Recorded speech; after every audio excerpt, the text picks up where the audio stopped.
Welcome to Lost Relation Chronicles. My name is Jack Taylor, and this is my story. Being married to Mira was a whirlwind, equal parts thrilling, maddening, and heartbreaking. In our 2 years together, I never truly felt married. Sure, I felt the weight of commitment, but Mira? She seemed untethered by it. Her priorities revolved around her figure, her wardrobe, her green card, earning a master's degree, and making money. The one thing missing from her list was me. I was never more than a footnote in her grand plan.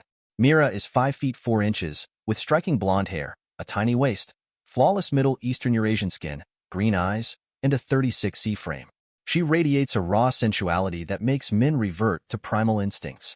But for Mira, sex wasn't an expression of intimacy. It was a weapon, a tool for manipulating every man in her orbit. Do I miss her personality? Not at all. But I'd be lying if I said I didn't miss how she could set the bedroom on fire. She had an unbridled lust, a willingness to try nearly anything, and I was completely hooked. Yet, even in our most intimate moments, I never felt genuine affection or love from her. In hindsight, I can't recall her ever saying, "I love you." It simply wasn't part of her vocabulary or our so-called relationship. Looking back now, there wasn't a real relationship at all. We were just going through the motions, living in a cold, hollow facade. I had been stuck in an ice castle, too blind to see it. It took a hard wake-up call, a figurative slap to the face, to finally pull my head out of the fog. She never wanted slow, passionate lovemaking. She didn't want foreplay. She wanted it hard and raw. The animalistic sex was plentiful. I often longed for the emotional intimacy she denied me. Mira never gave me a hug or a cuddle. She used my body and I used hers. The difference being that I loved her. She never loved me. I was able to take care of her needs, but not a lot of her wants. I went into some serious debt trying. We ate out so much my oven was dusty. I'm a high school teacher. I make a decent living, but I'll never be rich. I did my best. There was no way I could hang with the country club set. It was not enough for her. The greedy bitch. When I met her 4 years ago, she was a nanny. I was immediately impressed with her beauty and intelligence. She was exotic and independent. I later discovered that what I thought was independence was really a manifestation of her self-centered, manipulating personality. From the beginning, she was egotistical and selfish. I always saw better in her than actually existed. I felt like a moth that was irresistibly drawn to the flame that would kill him. Don't ask me why. I should have kicked her to the curb after the first week I met her. I guess I needed to see the good in her. Maybe I was thinking with the wrong head. I wish there had been a way for me to keep the lower half of her and get rid of rest of her. So, the obvious question is why I put up with her manipulating, callous, and deceitful ways for so long? Until recently, I never thought of myself as a chicken. Looking back, I guess I was. Somehow, I thought of my patience and tolerance as strength. I promised her father, in Turkey, that I would provide for and protect his daughter. It was important to me that I kept my word.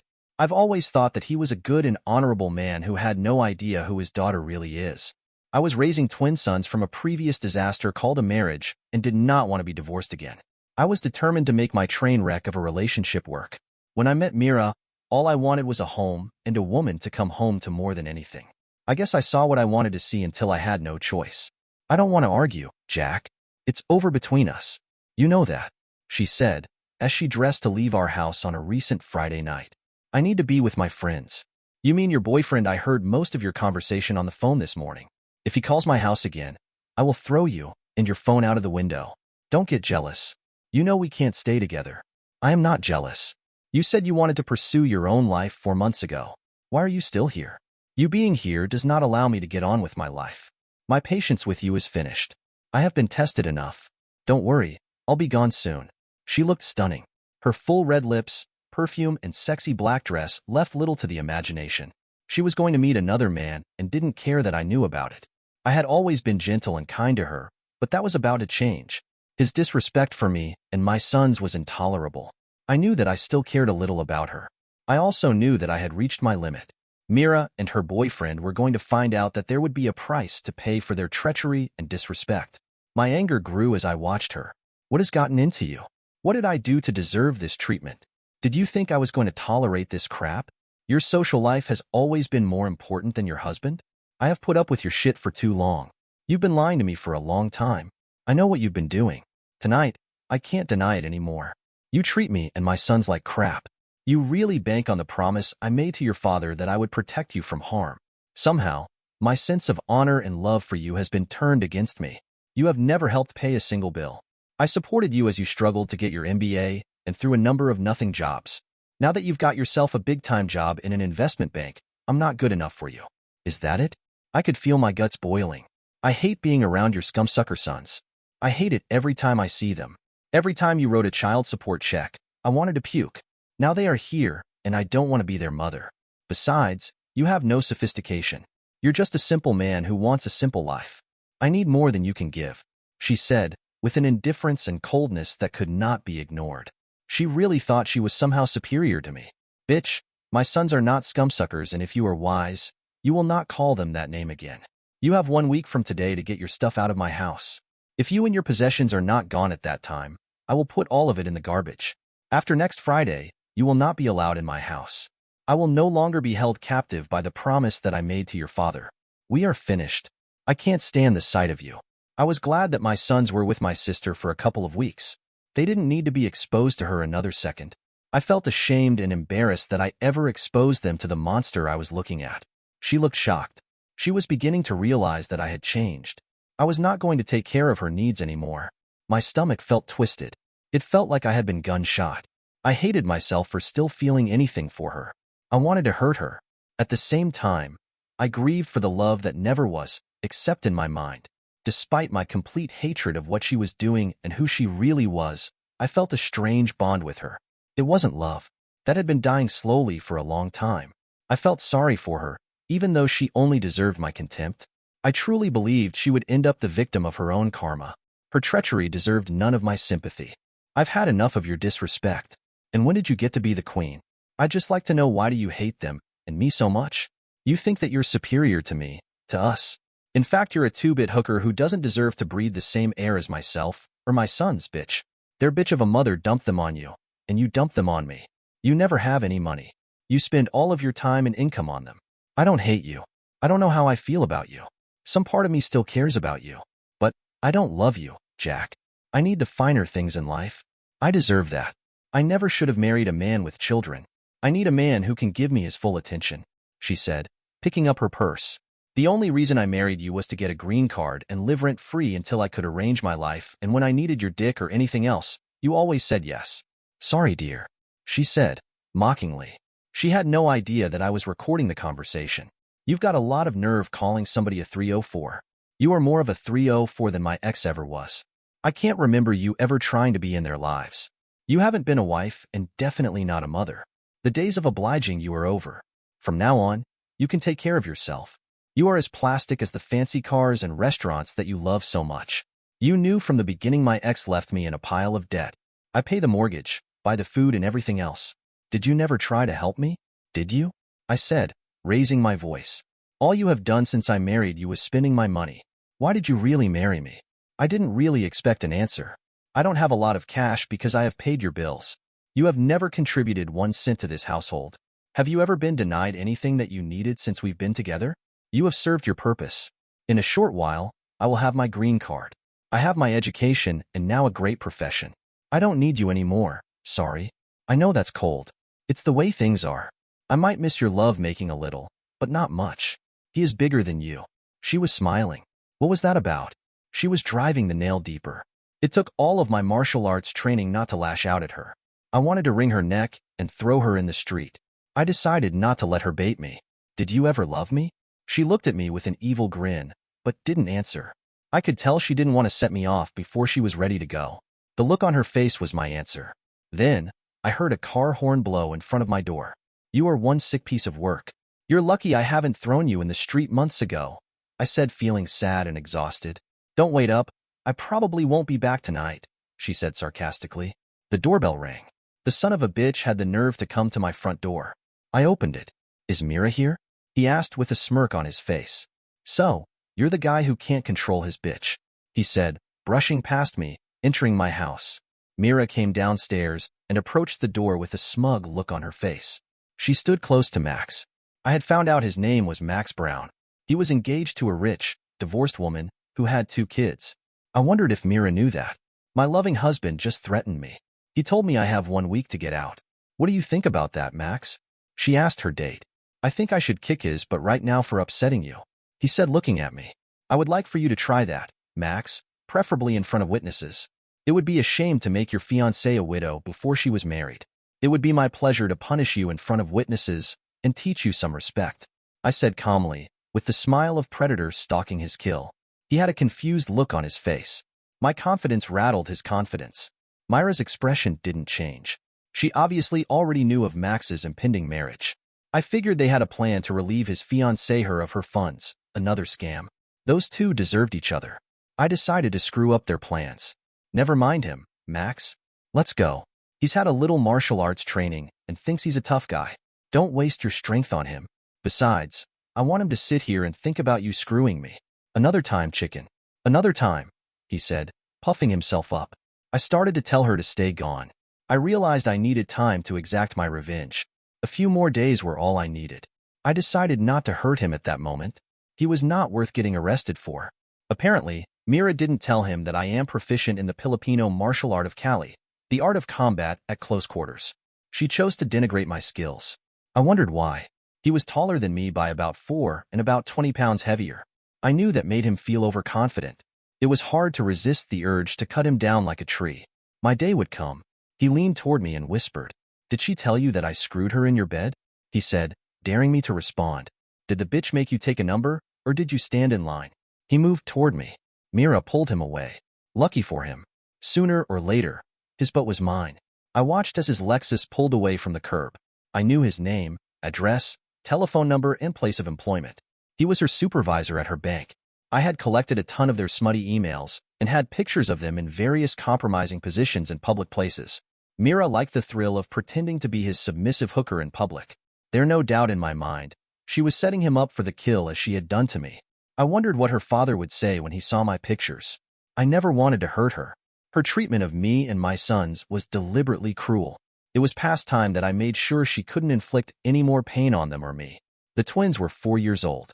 They could never understand why Mira didn't like them. I hated myself for exposing them to her poison as long as I did. They came to me full-time a couple of years ago when their mother dropped them off and disappeared. It was difficult to convince them. It was not their fault. Myra's refusal to spend time around them turned into a good thing. I was able to devote my time in being the best father I could. We were very close and they were the center of my life. My wife and her piece of crap boyfriend had to pay. It was not normal for me to be vindictive. I decided to allow myself to use retribution to assuage my pain. My lawyer would have the divorce papers in a few days.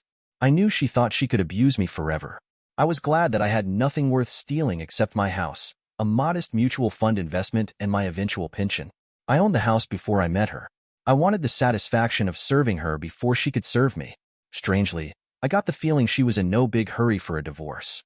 Being married gave her the freedom to screw around without making any commitments. She was happy with the status quo, at least for now.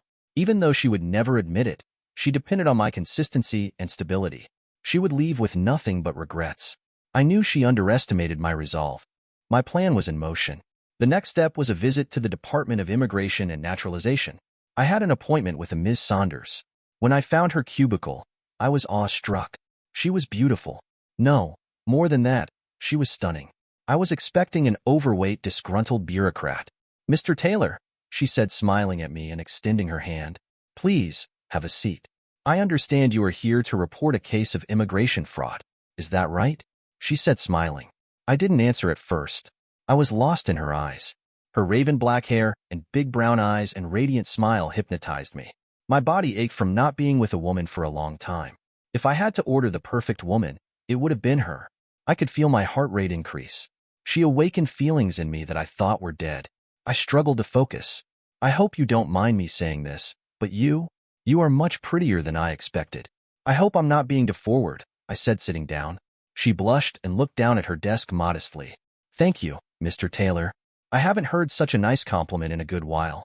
Let's get down to the business at hand, Mr. Taylor. Why are you here?" she said in her most professional voice. I told her the whole story. My soon-to-be ex-wife married me for the purpose of getting a green card. She never loved me and planned on dumping me when her plan was completed. The entire marriage was a sham, a fraud, and I don't want her to get away with it. "Do you have any proof of what you were saying?" I took a tape recorder out of my pocket and several pictures and emails. I played the tape. My face showed the obvious pain it caused. I don't know if I could use it in court, but it should make my point. I also have pictures of her having sex with her boyfriend in the parking lot of a restaurant and other places. They were not very discreet.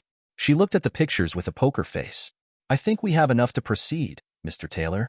We'll be in touch with you, she said, standing up. We take a very dim view of immigration fraud, especially since 9/11. Thank you for alerting this office. She sounded very professional. Now that we have the business out of the way, would you have dinner with me tonight? I said with pleading eyes. I could sense her ambivalence. I could see her mind appraising the situation and me. By the way, what is your first name? Denise. Denise Saunders. Glad to meet you. I'm Jack. Well, what do you say, Denise? It is not good policy to take work out of the office. I promise not to mention anything about my ex. No business tonight. I have not had a woman's company for a long, long time, especially a lady as lovely as you are. Come on. It's just dinner. Even immigration officials have to eat. I promised to be a perfect gentleman. I waited for her response and hoped for the best. After a few moments of looking at my best smile, she said okay with reservations. Great. What time would you like me to pick you up? If you could meet me in the front of the building at 5:30, we can have an early dinner. I'll call my sitter and tell her I'll be a little late. I can't believe I'm doing this. There is something about you that I trust. I don't know why. You won't be sorry. I promise, I said, trying to control my enthusiasm. I felt like a teenager going on his first date. I had time to go home, get cleaned up, and be back in plenty of time. I realized for the first time in months, I felt good. At dinner, we spoke of many things. She loosened up after a while, and I had the feeling that we had known each other a long time. We were both happy to be in the company of each other. She told about her divorce and her 7-year-old daughter, named Hannah. We talked about her love of cooking and hiking, and I talked of my sons and my love of martial arts and motorcycles. We discovered that we were very different, yet compatible. I found myself wanting to hug her. I kept imaging her body pressed against mine with fiery passion in her eyes. She picked up on my distraction. What are you thinking? You have such a faraway look in your eyes, she said with affection, looking at me intently. I was hoping that you were having as much fun as I am. When I look at you, I get a warm feeling. I see passion and strength in your eyes. From the first moment I saw you, I felt a connection. I feel it too. What is happening here? We just met. I don't even know you. Maybe we just better slow down. That sounds like good advice. Very logical. But I'm just going with the flow. If I get too carried away, please just tell me. I don't want to offend you, or have you think I'm some kind of nut. No, actually I'm flattered. I never thought of myself as being that attractive. For the record, I think that every woman I see from this day onward will come in second to you. I couldn't shake the feeling that we had known each other before. Maybe, in a different lifetime we had been lovers. I can't believe you. Look at my face. Do I look like I'm kidding? She didn't answer. The expression on her face said she understood. How do you feel about what your wife? Soon-to-be ex-wife, I interjected. Jack, how do you feel about her betrayal and manipulation? Denise asked, changing the subject. I hesitated for a moment to collect my thoughts. My face betrayed the pain that I thought I was past. I feel sad, hurt, and angry. My ego has taken a serious beating. I never had a chance to make her happy. She wouldn't let me. I was set up from the beginning. I just can't understand her need to disrespect me. Maybe that hurts more than anything. Could be, there is nothing more to understand than what you see. She is what she is. You're a gentle, kind man. I know that in my heart. You don't deserve how she has treated you. Fortunately, Denise didn't see the other side of me. The part that I kept carefully controlled and reserved for when I needed it. What would you like to see happen to her? She married me to get a green card, among other things.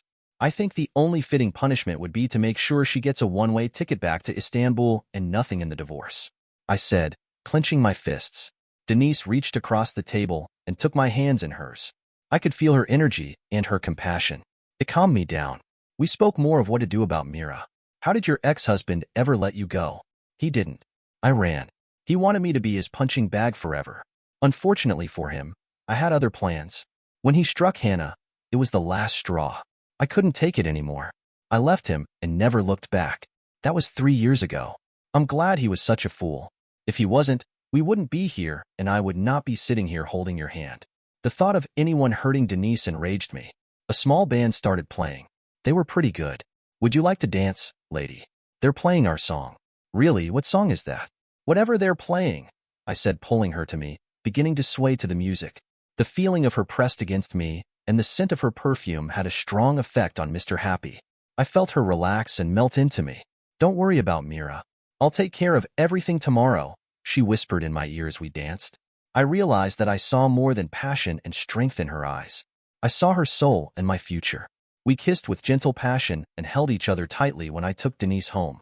I wanted her, and I knew she wanted me. We both knew without speaking. The next time we were together, we would make love. I tore myself away from her. Trying to sleep that night, I kept seeing her face and hearing her laugh. I thought, could I be in love already? I wasn't sure. All I knew was that life goes on. Self-pity and regrets are a waste of time, and I had wasted enough time. I was happy. When I returned home, Mira was in the kitchen sitting at the table. "I'm glad you're here," I said, sitting across from her. "Friday is your last day. I will be home by 6 p.m. Please be here. I have something important to say to you before you go. Will you do that for me? Why don't you tell me now?" "No, I'm tired. I'm going to bed. I will be glad to get my bed back. I've been in that guest room for too long. I should have made you sleep in the guest room. I should have done a lot of things differently." I went into the den to watch some TV. 20 minutes later, Mira was standing in the doorway wearing the black lingerie I had bought her for our second anniversary. She looked as sexy as ever. I was angry with myself when my body responded. I didn't want to give her the satisfaction of knowing she still had that power over me. "Jack, you can have me if you want to. It's been so long. Tomorrow, I'm walking out of your life forever. Tonight, you can take me any way you want to for old time's sake. I'm yours," she said in her most sultry voice. "I know you still care for me. I see it in your face. Could we forget all of our differences and problems for one night, please?" She cooed. I stood up and walked towards her, placing my hands gently on her face.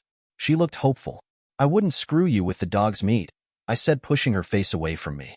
A pained and confused expression crossed her face. I would remember that look forever. Her last attempt to manipulate and use me had failed. I didn't hate her. What I felt was worse. I felt nothing, numb, empty. I just knew that I needed to get away from her. To feel anything but revulsion would be to invite more heartache. I slept restlessly that night. When the sun rose, my plan for retribution would begin. At 9 a.m., I was in my lawyer's office. "Okay, Jack. I'll have your divorce documents today by 3 o'clock. What else?" "I want to sue Max Brown for alienation of affection or intentional infliction of emotional distress, or anything else you can think of. I want him to pay. He didn't actually cause my marriage to fall apart, but I want him to pay anyway. I also want to sue the bank for not enforcing its morals clause in Max Brown's contract. They knew he was screwing my wife and allowed it to happen. I want to serve these papers personally today at 4 p.m. Can we do this?" "I hope you're not planning on doing something stupid," said my lawyer. "This situation might get really ugly. It is legal for you to serve the papers as long as there is a witness." "I hope it does get ugly. I really do. It's better if you don't know what I'm planning," I said with a look of steel determination. I arrived at Max Brown's office at 4 o'clock. A clerk showed me where he was. I saw him leaning over a secretary, placing his face too close to hers. She was trying to put some space between him and her. He looked up in time to see me coming. As I walked towards him, I slipped into the relaxed focus that I call combat mode. Max was about to experience some serious pain. He looked worried, then defiant. "What are you doing here, Taylor?" He was not going to wait long to get his answer. "I have some gifts for you," I said, handing him a copy of my divorce papers, naming him as the correspondent in adultery. He looked annoyed. Everyone in the office was watching. I handed him another document. "This document is a lawsuit charging you with alienation of affection, causing the breakdown of my marriage. And this is a copy of my lawsuit against your bank for allowing this blatant affair to continue in full view and knowledge of your supervisors in violation of the bank's morals clause of your contract." I gave him some of the explicit pictures I had of him and Mira. "Your boss really liked those pictures," I said with a smile. "Is that it?" He was really angry now. I could see the blood rushing to his head. He could barely contain himself. "One more thing," I said, walking away from him and stopping. "Your fiancée should be receiving these papers and pictures right about now by messenger service. I guess she is not too happy with you at the moment. I think she might want her car back." Who is getting screwed now, a-hole? When he started to rush towards me yelling, "I'll kill you," I knew I had him where I wanted him. I smiled as he ran towards me with clenched fist. My day of retribution was at hand. The next several seconds seemed to move slowly. I waited for his attack and easily sidestepped his charge, sending 2 rapid punches to his liver, followed by a flurry of blows to his torso. Then, I drove my knee into his groin hard enough to lift him off the floor. This was followed by a slap to his ear which ruptured his eardrum. A sweeping backward movement of my leg took his legs away as a simultaneous palm strike broke his nose. He hit the floor with a thud. He wasn't dead, but I had seriously upset his day. Lucky for him, the blow to his nose was intended to break it, not drive the cartilage into his brain. I had considered that option. As the fog of battle lifted, I heard clapping. It seemed to grow louder and louder. The secretary that Max had been harassing was applauding. This was followed by more clapping. I seemed every woman in the office joined in and was happy that Max got his butt kicked. Obviously, no one was shedding any tears for him. I stood there surprised by their support. Call the police and tell them to bring an ambulance, I said to the nearest secretary. I think Max over here has a bad headache. She handed me a slip of paper with her phone number on it. She whispered, call me. The police questioned me at length. They couldn't understand how so much damage could be done to Max in less than 10 seconds. There were 15 witnesses that said I had acted in self-defense after Max attacked me, threatening to kill me. Reluctantly, they told me to go home and that they would have some questions for me later. I felt good on the drive home. One of my tormentors had been dealt with. Now, there was one to go. When I arrived home, I called Denise and asked her to meet me at home when she got off from work. Mira showed up exactly at 6 p.m. She was irate. Jack, what the hell have you done? That scene you pulled in my office was humiliating. Everyone in the office is talking about it. I'll lose my job. You almost killed Max. I never knew you could be so heartless and cruel. Cruel? You're calling me cruel? You screwed that dipshit in my bed and you're calling me cruel? You have one hell of a lot of nerve. He's damned lucky to still be breathing, I said, trying to control myself. Who is this bimbo? She inquired, finally recognizing Denise's presence. This is no bimbo as you put it. Denise is my very good friend, I said, putting my arm around Denise's waist and kissing her on her cheek. Denise works for the Department of Immigration and Naturalization. The look on Myra's face was priceless, and she began to understand something was up. Why is she here? I wanted her here to wish you a safe trip. Trip? I'm not going anywhere. Oh yes you are, I said, opening the front door. 3 men waited outside, 2 G-man types and a short balding fellow. They came inside and immediately the short guy asked, Mira Taylor? Yes. You've been served. These papers are suing you for divorce for adultery. He turned and left. That left to 2 men. Her jaw dropped. She looked at me, then at them. She looked like she had just been sentenced to death. They showed their ID and badges and said, we have credible information that your immigration status in this country was obtained fraudulently. Please come with us. We have a few questions we'd like to ask you. As she was being escorted out, she paused at the doorway and turned back to face me. Her green eyes searched mine, desperate, pleading. Jack, you promised you'd never let anything happen to me, she said, her voice a mix of defiance and desperation. I stood there for a moment, unmoved, letting the weight of her words hang in the air. Then, without a flicker of emotion, I replied, I lied. I closed the door firmly behind her, sealing off not just the moment but the entire chapter of my life. Forever. Dear listeners, please share your thoughts in the comments section below and don't forget to like, share, and subscribe.